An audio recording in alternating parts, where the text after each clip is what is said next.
हिमाचल के हिंदू भी बेहद खपा हैं।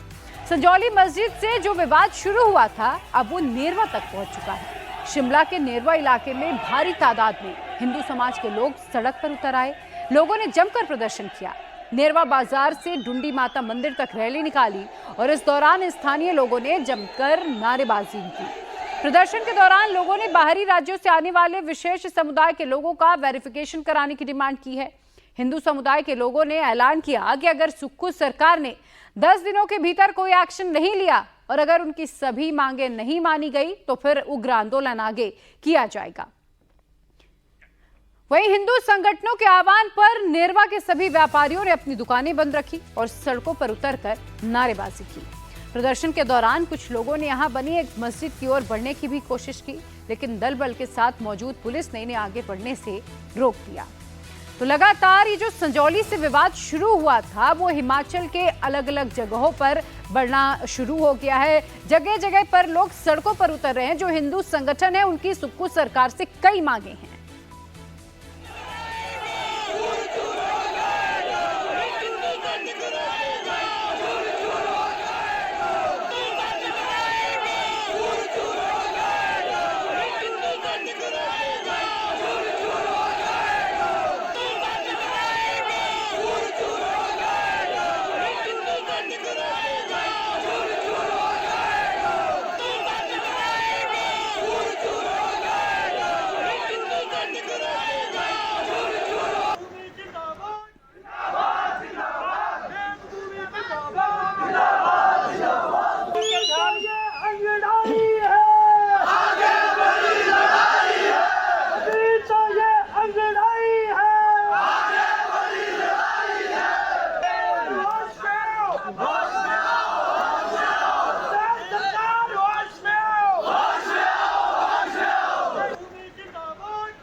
शिमला से करीब 111 किलोमीटर दूर हुए प्रदर्शन में हिंदू संगठनों ने कई बड़े फैसले लिए।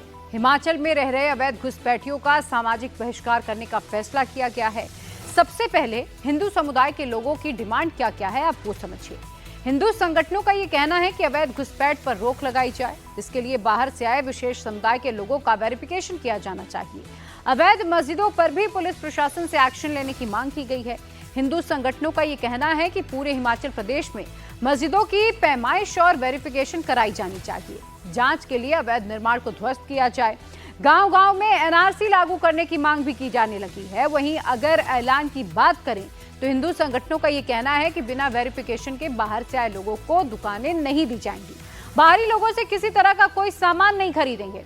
सरकार 10 दिन में वेरिफिकेशन का काम शुरू कर दे, नहीं तो फिर उग्र प्रदर्शन होगा। इसके साथ ही हिंदू संगठनों ने जो हिंदू संगठन के नेता हैं उन्होंने नेताओं से आरटीटी फॉर्मूला लगाने पर रोकने की मांग की है। टोको और ठोको को अपनाने की वो अपील कर रहे हैं। अभियान चलाइए और मुझे खुशी है इस बात की कि हिमाचल के निचले क्षेत्रों में आरटीटी अभियान सफलतापूर्वक चल रहा है।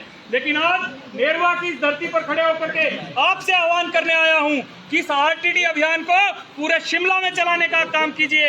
अब बहुत से बंधु कहेंगे कि भाई साहब आरटीटी क्या है, तो मैंने कहा भाई आर से रोको कैसे रोकेंगे। अगर कोई आपके गांव में आ रहा तो उसको रोकिए कि भैया कहाँ जा रहे हो, क्यों जा रहे हो और कहाँ से आए हो। उसके बाद उसको टोको कि भैया यहाँ आना मना है, बिना अनुमति के आप मेरी पंचायत में मेरे गांव में नहीं आ सकते। और तीसरा टी है उसको मैं नहीं बोलूंगा। रोको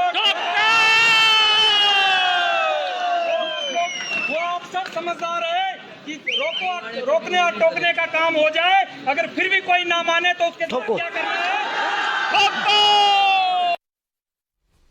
शिमला के नेरवा में हिंदूवादी नेता कमल गौतम ने हिंदू समाज से आरटीटी फॉर्मूला अपनाने के लिए कहा।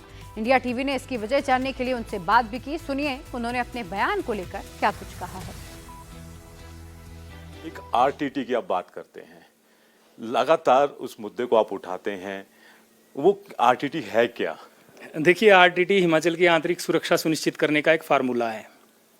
संपूर्ण हिमाचल प्रदेश में ये जो बाहर से आने वाले घुसपैठिए हैं और अवैध रूप से जो यहाँ आकर के इस प्रकार की घटनाओं को अंजाम दे रहे हैं। अभी कल की ही मैं एक बात बताऊं कि कल नेरवा के ही क्षेत्र में वहाँ की पुलिस ने एक मुस्लिम व्यक्ति को लगभग 450 ग्राम चिट्टे के साथ पकड़ा और ये हिमाचल प्रदेश में पकड़ी गई सबसे बड़ी खेप है।